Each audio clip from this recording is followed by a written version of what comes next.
Again, welcome back to our Cafe Without Border. And I think that we missed each other. It's like it's been months till the like last time we met. It was last month because as you all know that we meet on a monthly basis. And so hello everyone, and it's very warm welcome to Cafe Without Borders. And it's so wonderful to see you joining today from different places and background experiences. And that is all about the space here. How can we come together across borders and to be here to think, learn, and share and support each other?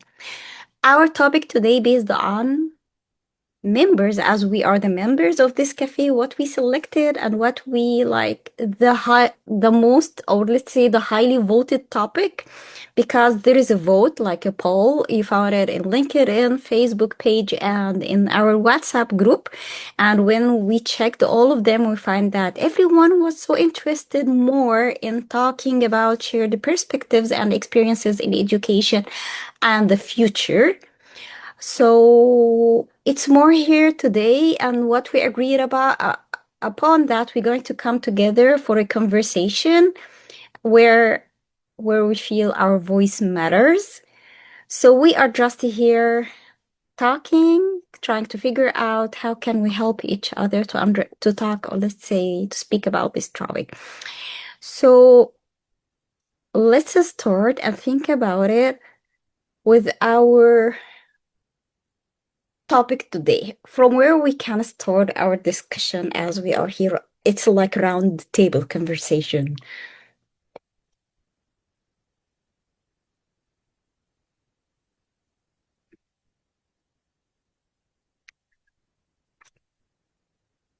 So can we think like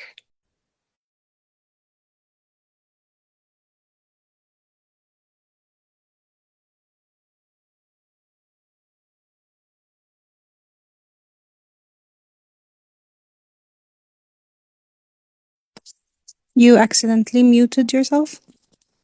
sorry. So thank you. Okay. So let's like doing so if we thinking about education and we look at education nowadays across the world, whether it's a K-12, higher education, it doesn't matter because in the end we're talking about the education systems. How can how can education move beyond the information to foster connection and understanding? How can we do that? What do you think about AI? These are the questions that we were talking about. What about AI? Do you think that AI is good? Like, it does really help learning or create more risks? Or it should remain more deeply human? And the last dialogue that we wanted to share today, what about multilingual and diverse perspectives? So do you think that multilingual and diverse perspective enrich the future of education, or those who are not part of, or like specific languages, they cannot master these specific languages in that sense that they are not part of the education systems, their knowledge is not valued? And how can we make our learning more inclusive? It's a lot of questions. These are a lot of questions, which I think that we need to start talking about that and see what kind of experiences that we have from our fields. Anyone want to jump in with your own insights, perspectives?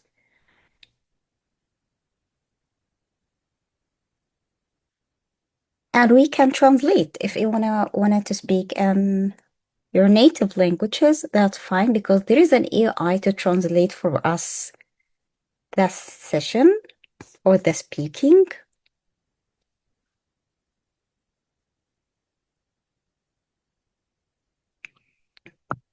What do you think about AI in education? And our students, what are our challenges? For what are our challenges for us as students and for our students as well? It's yeah, please, Christine. I think talking about AI is a good start because personally, I've been using AI more lately in terms of generating quote unquote original material for my classes. So, creating images, creating source materials for the students to review or work with. AI has been great in that area, but I try to limit it to that because I don't want to depend on it completely.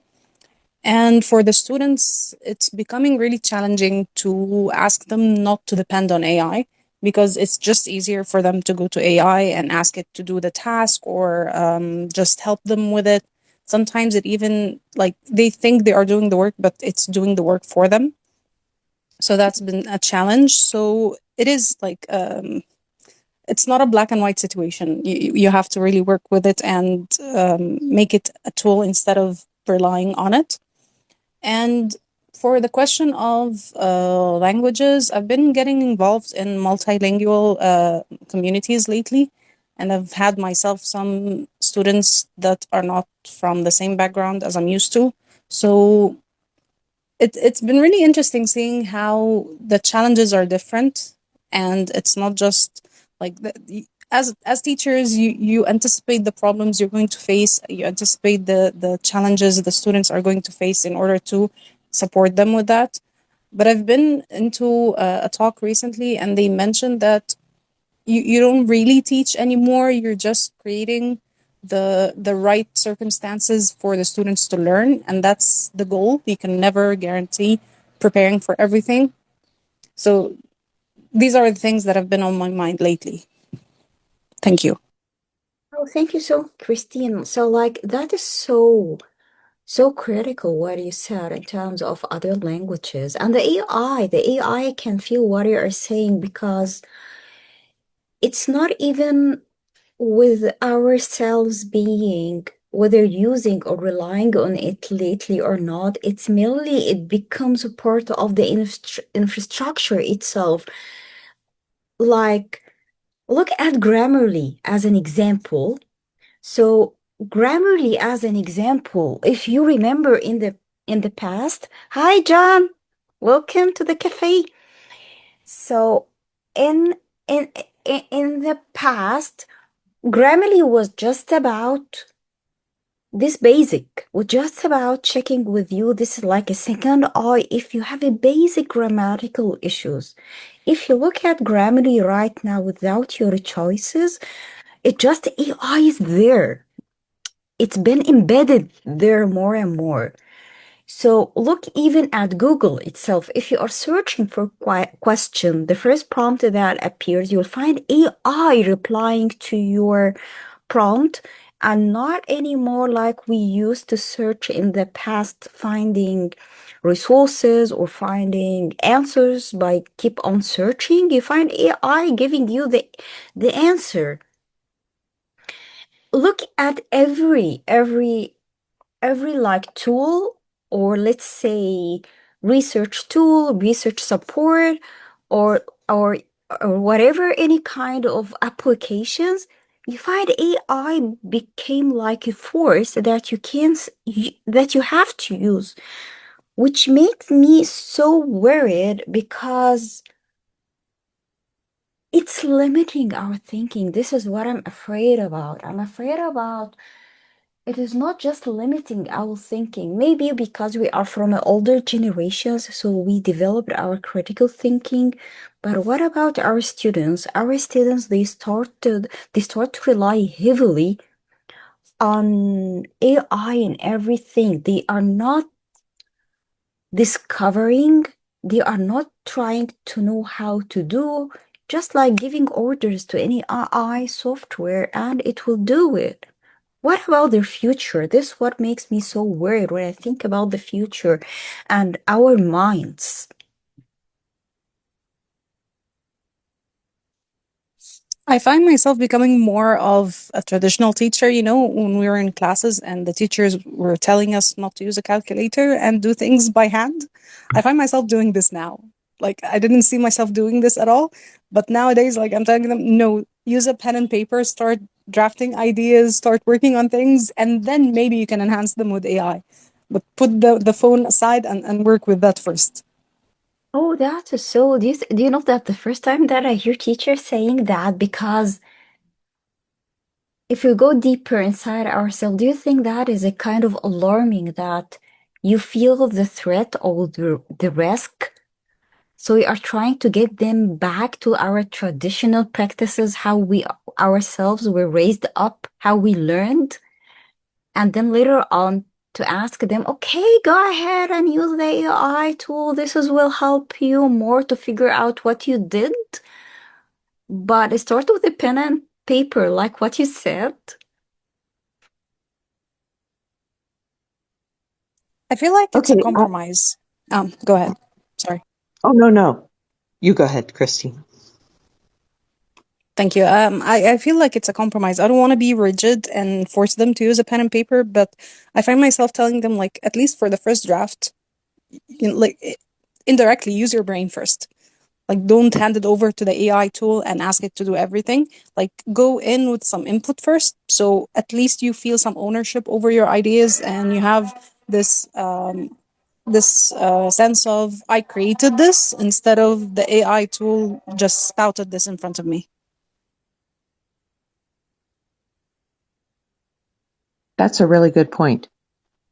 Speaking for myself, since the advent of AI, I'd say about 3 years ago now, I've gone totally, well, that was 3 years ago was the last time I used Turnitin.com. Everything is done on paper in class Mhm. because I can't even, little journal entries where, we'd have students just even, just type 50, 75 words. How was their week? What went well, what didn't. They'll just have Chat GPT do it.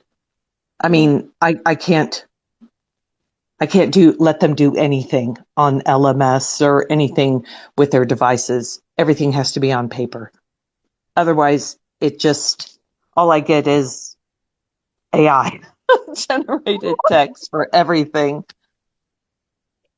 yeah, I think they'll like choose the easiest way to do it if it's just like using internet in general, it will be LMS. So why should I do this effort? Why it's super easy to just use something like ChatGPT, for example.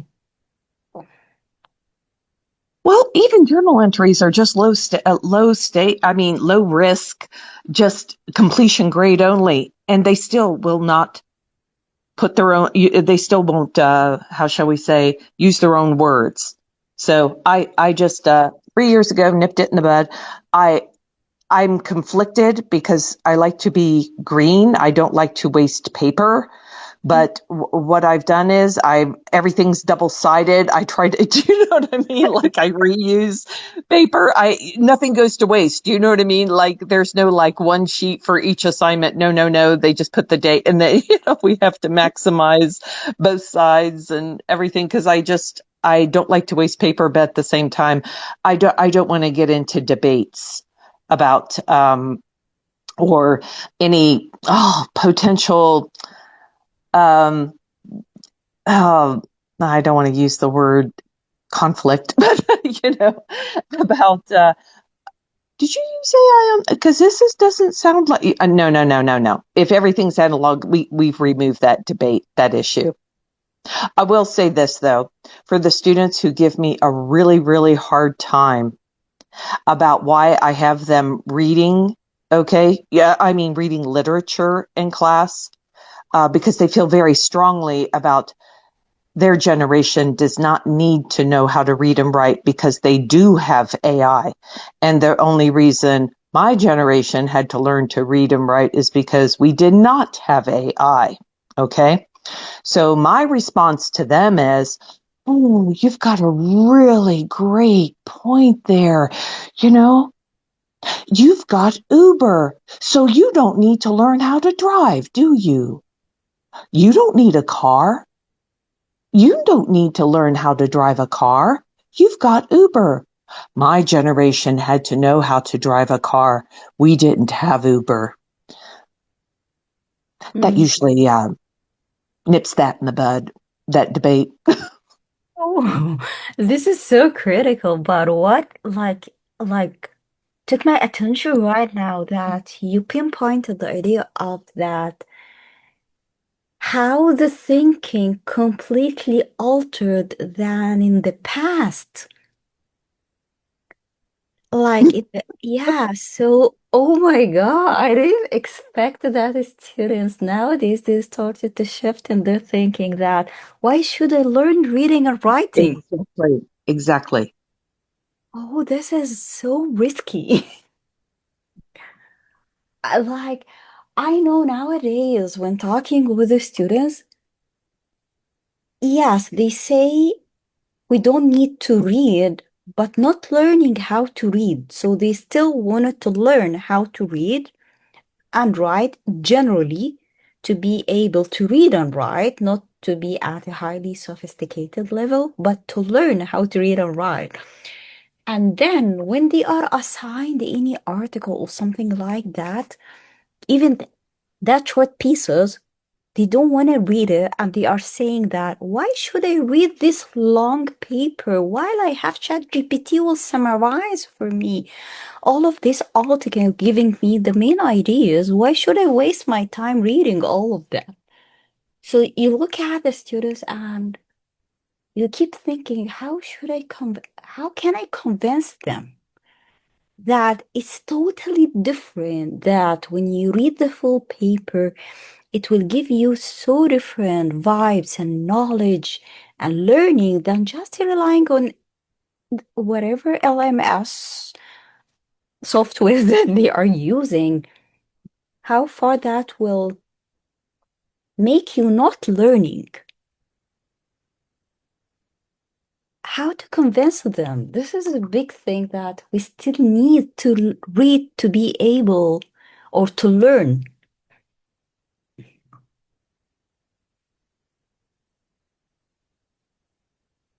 Any ideas? Well, I'm thankful that mostly I deal with adult learners, so it's not that challenging yet. But like from my perspective with adult learners, you actually scare them off by telling them like, okay, then the AI tool will replace you as much as you fear, and it will replace your job in the future because AI is advancing. It's becoming better. It's becoming more human like, if we might say. So if you don't want to have an edge over it, go ahead and use it for everything.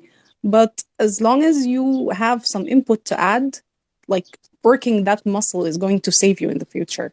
So it's not that I want to force you to use traditional methods or like give up your right to use a tool that will make your life easier, but knowing how to do that without it, because guess what? AI tools might like break down at some point.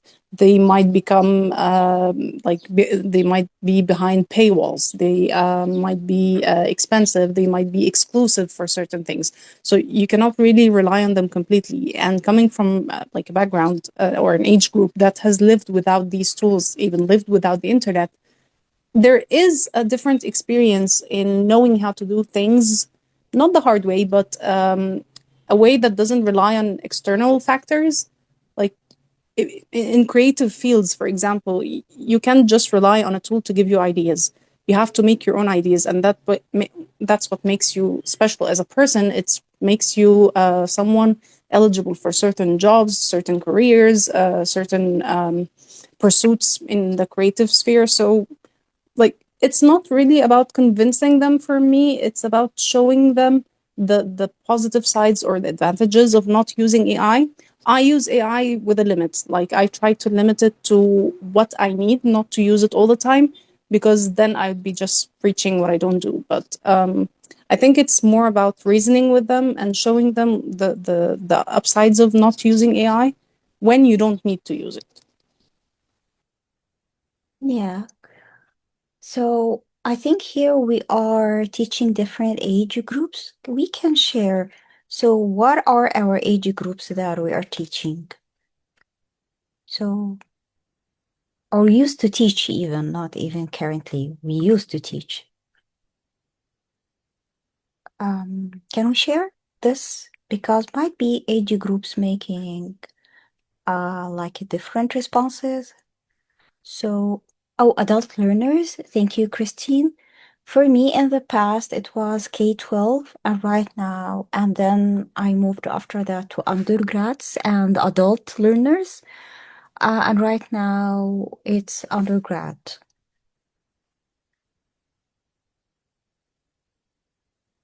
Elizabeth, are you teaching K-12 or undergrad? Prepa- well, actually both, undergrad and foundation year. Okay. Have you noticed any difference, or all of them giving you this Yep, all the same. all this? No difference. No difference. So summer here, intermediate, secondary, and undergrads.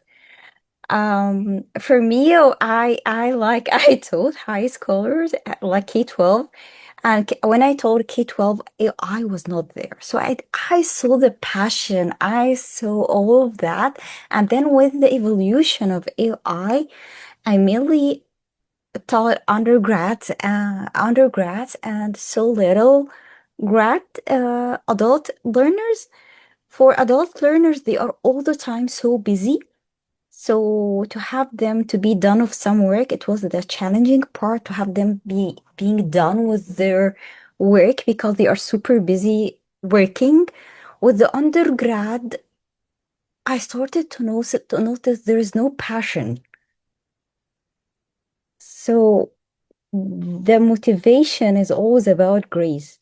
But however, I started to see another side of the coin, which is when I start talking with undergrad, the load that they have, when I talked with several students, the load is not that, let's say, beyond their abilities to stand and to be able to be done with the number of readings and assignments and that all. They rely on AI because at this point they want a straight A. It's not about learning, it's more about grades for scholarships and to be done with their classes because they are so overwhelmed with a lot of stuff, working, studying, um, like let's say juggling between classes, between exams, quizzes. Might be this is the reason, or might be this is the word they are using to say that we can't. I'm not sure, but this is part of the experiences that a student shared with me.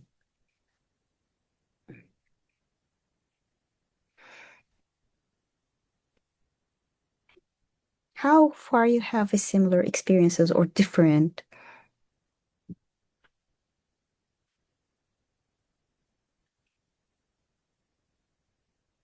I think, Lemia, like what you mentioned, it's really threatening.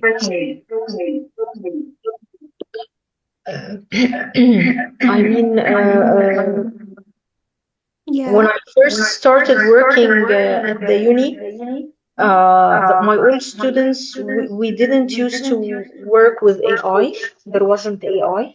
But nowadays, I'm really suffering, because as an English teacher, I'm uh, uh, giving them writing assignments. So I have to make sure that they are done in class. And they kept like convincing me that we can do this at home and we can send it via mail, but I couldn't trust. Mm. So it kills creativity. It really kills creativity. Yeah. So mainly we're talking about trust. We're talking about passion is not there like in the past. So we are trying to figure out the problems and how can we solve that to make the learning environment let's better for us and for our students and to speak even their minds because I think I'm not sure definitely maybe And you tell me whether these thoughts are correct or not, or might be logic or not. I think that we need to have an generation communication, because I think the majority of us coming here from a generation that we didn't rely on AI.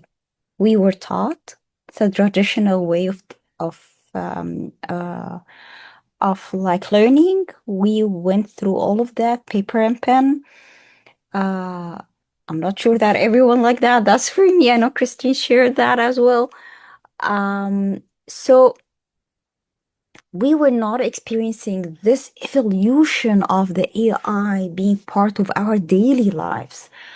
So we need to come close. I feel that we need to come closer to our students to understand more their minds, their challenges, because there is no way out of AI becomes part of our life. Even with a simple Google search, AI is there. So how can to develop or write a contract with our students that we will use AI, but how can we use an AI in a healthy and ethical manner, that we use it for learning and not for killing critical thinking? So how can we do that? So the good thing that I think that in this room right now, we are from different locations around the world, which is so cool. And even we are from diverse cultures, diverse countries, diverse everything. So that is cool. That means we have experiences from different places around the world. So we might think collectively about how can we develop a new contract with our students, and with ourselves as educators, to help our students learning and we ourselves enjoy teaching and education in general. Because AI, from what Summer said right now, becomes a burden. From what you, Elizabeth, shared about how far you started to see the risk in different generations, to the extent that you are relying again on journals and journal entry, because you don't want them to rely on technology and AI. Christine, you are the same. You are trying to use paper and pen and delivering the responses of uh, the idea of, can AI replace us? Because unfortunately, this starts to happen with a lot of positions just being crossed out because it's being replaced by an AI. So how can we still have our students within all of that still learning? It's so challenging, and it's, let's say, it's a message that we all carry, and we need to find a way out.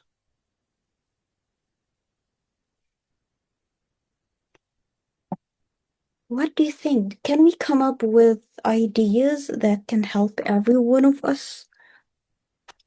I think that educators should play a very important role in this, throughout spreading awareness, talking with their students about the advantages of AI, the good way to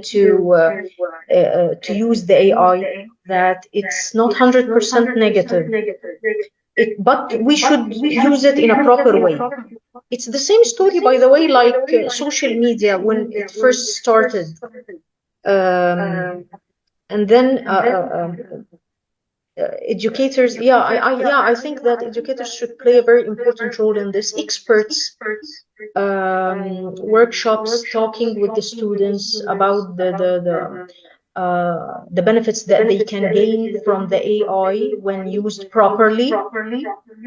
Uh, Experts talking about AI, but just to leave them without talking with them, without spreading awareness, this is a very bad idea. Because the students will, the first thing the students are going to resort to is just doing the assignment at home and just send it via mail and copy the stuff from the AI, and that's it. So educators should play a very important role, bringing experts, speakers in this field or in this area to talk with the students a lot about the proper usage of AI, how to use it, the benefits that they can gain.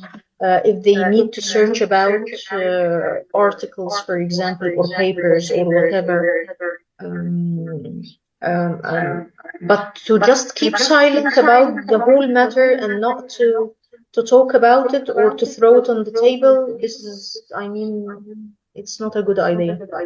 Yeah. Yeah, but can we do that just to like, because I think that if we do that from our end and ignoring students' side, I think we should collaborate with our students. So I believe collaboration with them, identifying that there is a problem and having them part of this conversation, I think it's important. And just while you're talking right now, Summer, I thought about, I think right now we are educators from different scopes and even age groups and even locations around the world. And what about that we should write that? Doing autoethnographies and write about the threat and the opportunities and the threat, because like we said exactly, Summer, it is not all negative. There is a positivity as well. So it helps in some stuff. It is not that all negative. But the point, maybe it is not negative. Maybe, I'm thinking out loudly, maybe it is not just negative from our end in terms of that we already were able to do this kind of traditional way of learning. So we become our brains, our thinking, our became more like we developed that. But what about those who are still in middle school and they didn't get the chance to all of this exposure to the nature, to the world in a traditional way, and just relying on having tablets behind the screens, doing the assignments or whatever, reading using an AI, and the complete shifting to screen way of learning.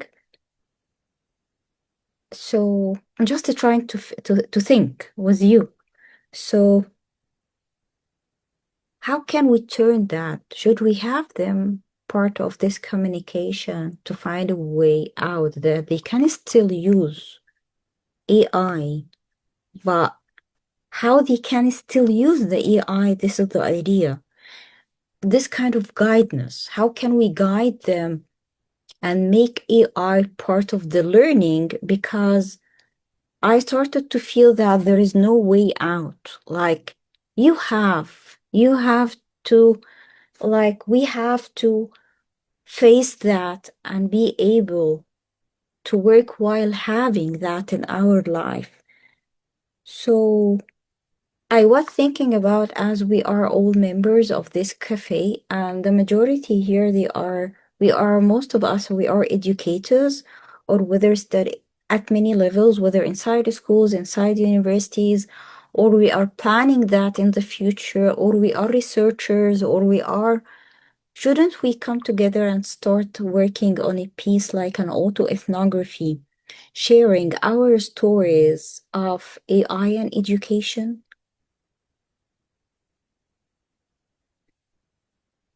And we can do that. We have one of our members that he has his platform right now, and many are just putting the host there. It's about AI and society. What about coming all together in a big paper and start sharing about our experiences while teaching it's just an idea. It doesn't like it is not a thing. Like I just thought about it right now while we are talking. Is it this is the right time to share our stories as a kind of to have the world seeing the impact on our futures? and how we can make a shift, because I feel that every one of us, like who shared today, there are challenges, and you are trying to counter this a challenge, bigger challenge, and the students' behavior by trying to be more paper bound, to have this log entries, try to figure out how can we control our students from not relying on AI. What do you think about that in general?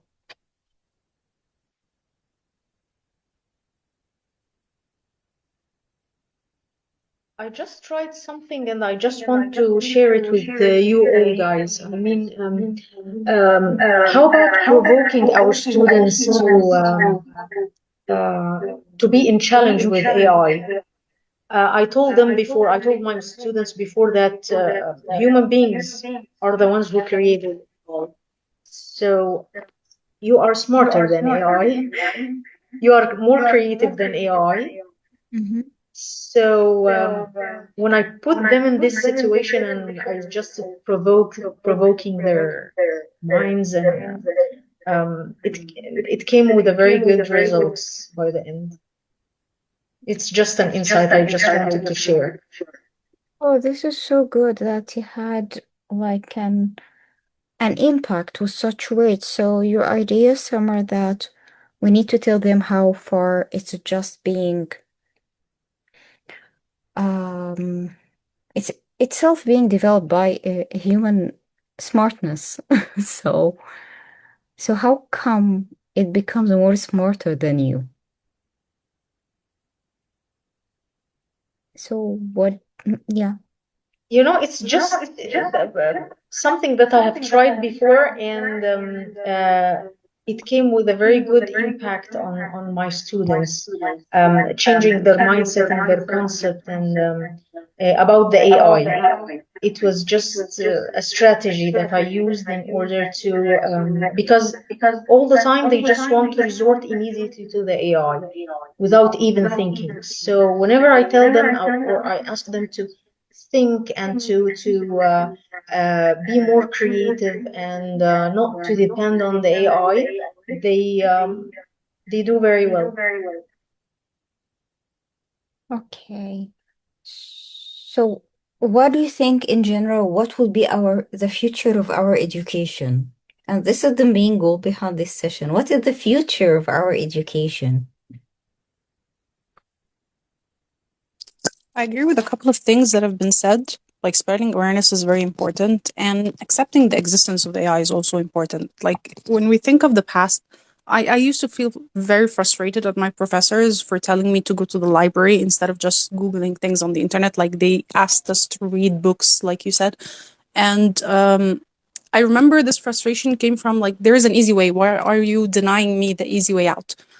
But understanding that the students are going through the same thing and not knowing what it will do to them. Like we had our parents ask us to go outside and play instead of being on like inside the house or using devices.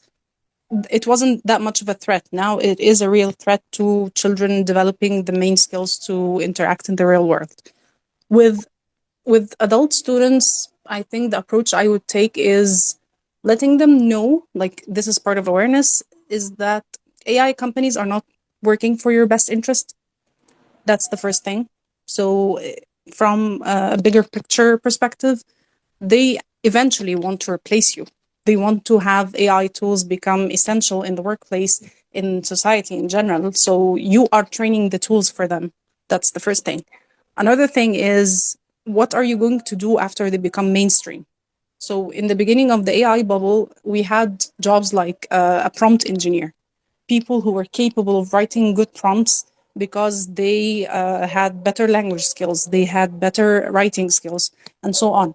And that job gradually disappeared because everyone now can just ask another AI tool to provide the AI prompt.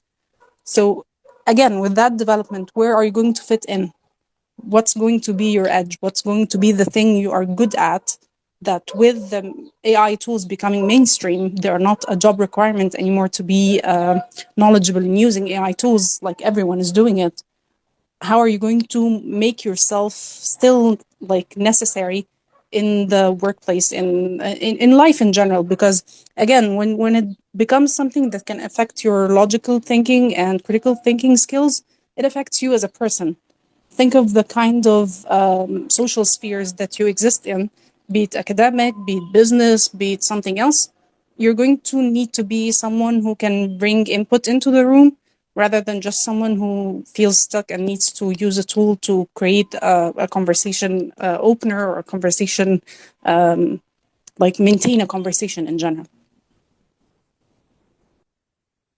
Yes, I so agree with that, Christine, as well. But and we need to say that in next beside that, so I always said I feel the same, but we need even to offer the positive side of it. Like, for example, in the past, I didn't use AI at all, but recently I started to use on Microsoft, for example, if I'm preparing PowerPoint. So in the past, I used to make my slides so creative, and that took me like hours and hours doing that. So I decided, why should I waste my time to make my slides so appealing? I'll put my input, my data, my let's say my presentation words, the words I want to present, and I will ask Microsoft to make them so attractive. So, and this is the thing that I shifted completely, and rather than just doing the work of developing the PowerPoint myself, I just put the information and ask Microsoft to make the slides uh more beautiful. It's just like there is this kind of prompt. Do you want it to make this slide more beautiful? You say yes or no. Make it more beautiful. So you click on that and you have more. So magnificent slide, I have to tell that. So this is the thing that I started to do because I felt like it is, let's say, I don't want to waste my time rather than reading and figure out and searching and writing, to waste my time just stay the whole day developing super nice slides. Okay, this is the thing that's from my end. I started to feel this is so helpful. But I feel the main problem with our students is really when they use the AI for the ideas. So do we need to tell them that you can do X, but and this X will help you in Y, but if you do Z, the impact will be XYZ, like that? I don't know if this is the right approach or not.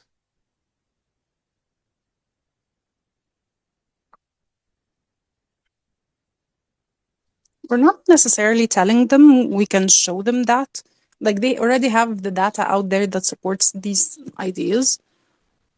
And they can tell right now, like, if I'm going to use a very localized example, the last season we had we have a certain season for TV shows, and everyone was noticing how the starting credits and the ending credits were designed by AI.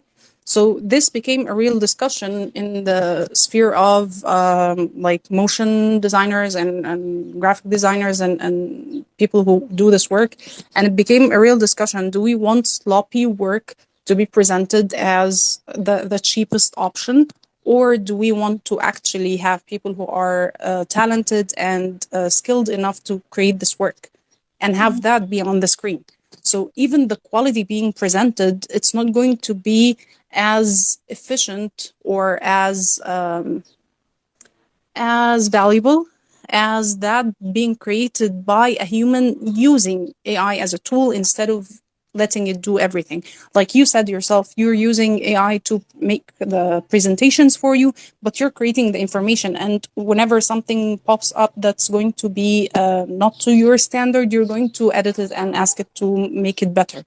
You're still intervening in the process. You're not letting AI do everything from A to Z. So that's the kind of thing. If you allow them the, let's say, the backseat to judge these works the quality of things AI produces versus what a human can produce more creatively, more skillfully, I think they would see themselves that this is the quality of thing you're going to produce, and people will judge it the same way. We're not going to tell them don't do this because it's very harmful for you, and just like theory, present them with theory and words. Let them have the experience themselves and be the judges of what AI produces.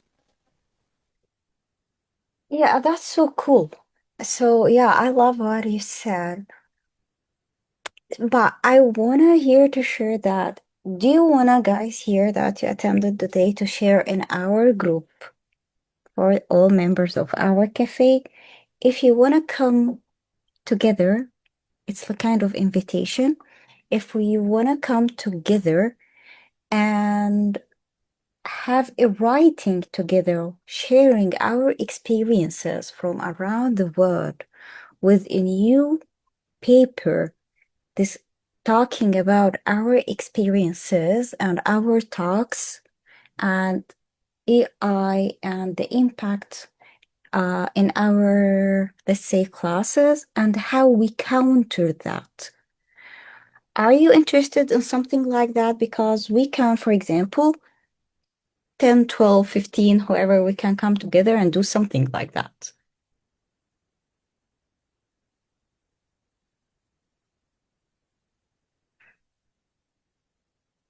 Because it's like we are. So before saying that it's our 1 hour speaking and talking. If you want anyone share anything before the closure of our today's meeting, please share. Anyone wanted to add any input or saying anything?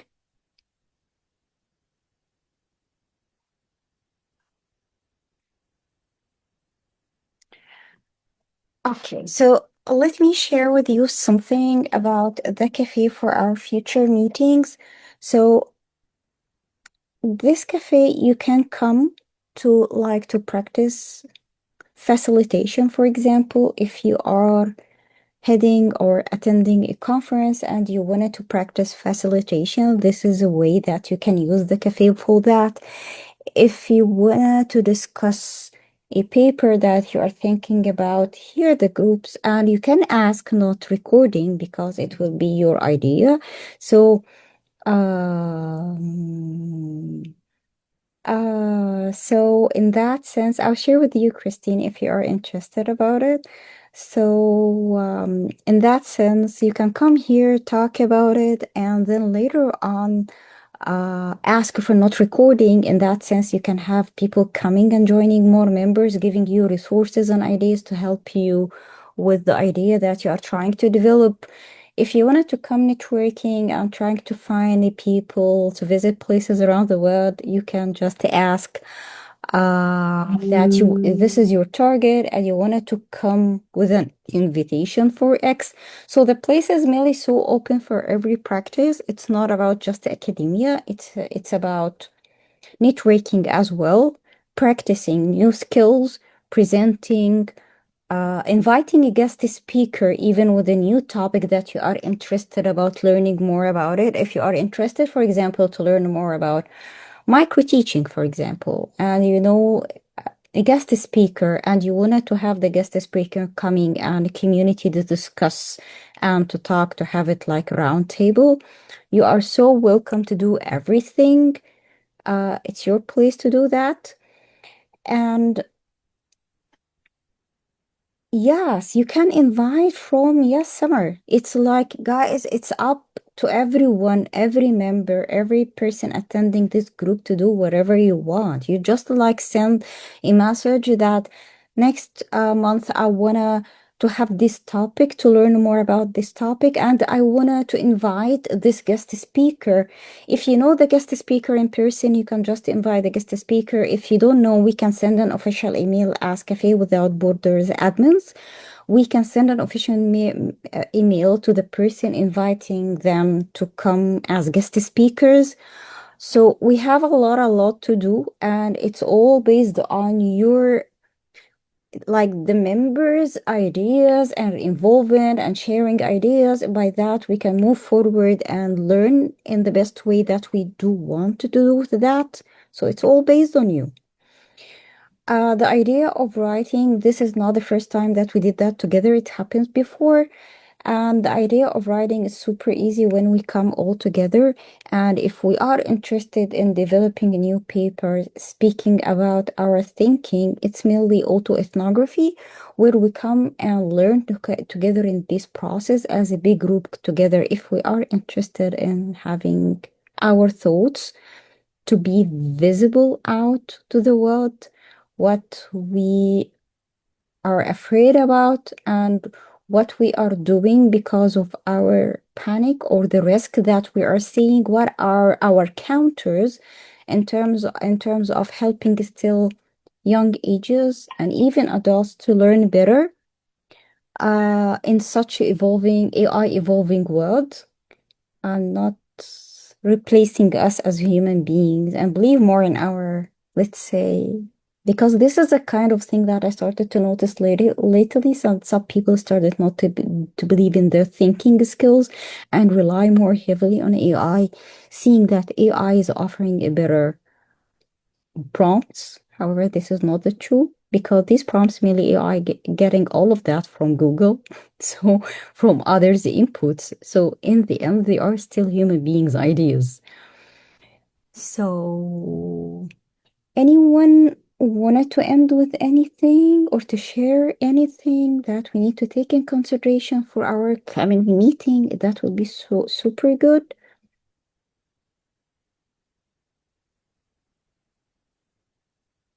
I think Anything? like what we just mentioned before, that we need to, and when like what Christine just mentioned, that we need to be practical and realistic and to accept the existence of AI.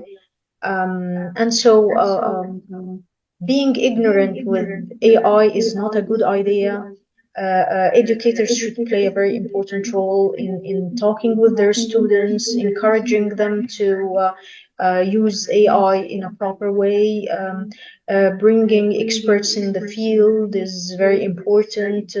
People who know better than us in this area would be a great idea as well.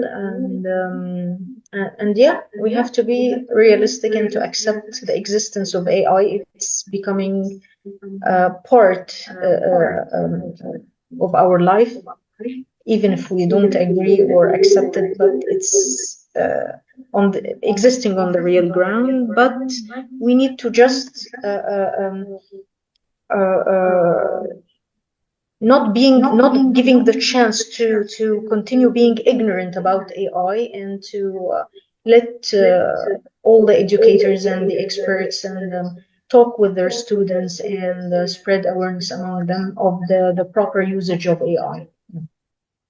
What I'm thinking about, actually, I'm thinking about, if you think this is a good idea, that next time to invite, I still don't know who, but to invite experts from different location in the field, and to come up with a podcast and a facilitator for this podcast, where we are all can still share and listen to those who are experts in the field, to give us more about the usage and the let's say the proper way of using, and what is out there, to get people from different locations. There are some names in my mind, to get some people coming who are, this is their field, and what they did in terms of writing contracts with the students, ethical contracts, and the usage of AI that facilitated the education and not limited the education. What do you think about this idea for our coming talk? If you have better ideas, that would be super better.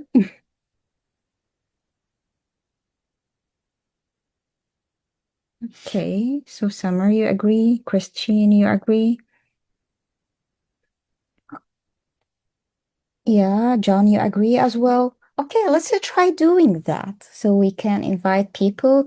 So I believe right now we are So I think that we are between Egypt and the US.